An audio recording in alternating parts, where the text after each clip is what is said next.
At 3:30, we have another really interesting one, in my opinion. We got Miami, Ohio, who's 11-2. Phenomenal year for the Redhawks. They're taking on App State, who went 8-5, which is a little bit of a down year for App State, but we'll get into it later. App State favored by 6.5 points on the ABC on this one. Brett Gabbert, brother of Blaine Gabbert, quarterback in the NFL, got 111 and 188, throwing for 1,634 yards, 14 touchdowns, 5 interceptions. Rashad Amos has had 176 carries for 887 yards and 12 touchdowns. Engaged Larvadane has had 39 catches for 660 yards and 7 touchdowns. Joey Aguilar has had 275, 428, thrown for 3,546 yards, 33 touchdowns, and 9 interceptions. Nate Noel has had 174 carries for 821 yards and 5 touchdowns. And Caden Robinson has had 59 catches for 787 yards and 10 touchdowns. These two teams have never played each other. So another matchup that's never happened before. I think that's really going to be really interesting. Obviously, Miami, Ohio is coming off a phenomenal season. And what I really hate about as the season goes on, I'll mention this now. I went to mention it in the first video. It's great. So at the beginning of the year, if you don't know, I do every single team that's playoff eligible, and then I narrow it down as that season goes on. I'm going to have to do it a little bit differently next year, but it's worked pretty well so far.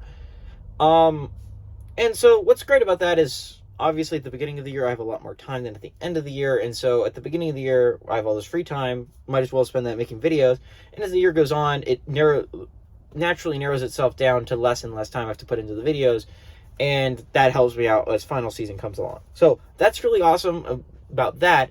But what hurts is the fact that I don't get to talk about teams like Miami, Ohio all that much. Miami, Ohio had a phenomenal year. Great year for Miami, Ohio. And it really sucks that I can't talk about teams that I really like and really like the improvements they made as a program. I can't talk about that because, again, they're not playoff eligible. And I mean, I guess that's my own rules. I could talk about them, but like, it helps me as the season narrows down. There's less and less teams that are going to be playoff eligible, and as that happens, there's less and less teams I need to talk about, and less time I need to put in the videos, and more time I can spend towards studying. But Miami, Ohio has done phenomenal things this year. This is a really good program. They won the MAC over a really talented Toledo team. App State went 8-5. That's a little bit of a down year for most App State fans. They lost to Old Dominion, which was a huge shocker. And they lost a lot of close ones that arguably you shouldn't have if you were App State. They lost a weird one to UNC, and it again looked like, of course, App State has to win in the craziest ways possible early on in the year. It settled down a little bit more as the year went on. But App State's a really fun team to watch. Joey Aguilar is a really good quarterback, and he's fun to watch as a program. App State's really good. Miami, Ohio, I don't understand how they're not favored in this game. I understand it's App State. This is consistently one of the best Group of 5 programs. They're consistently giving Power 5 teams that were competing for championships this year. I mean, they were giving them a battle, right? Like, they honestly could have beat UNC. Like, this is a really good, talented App State team.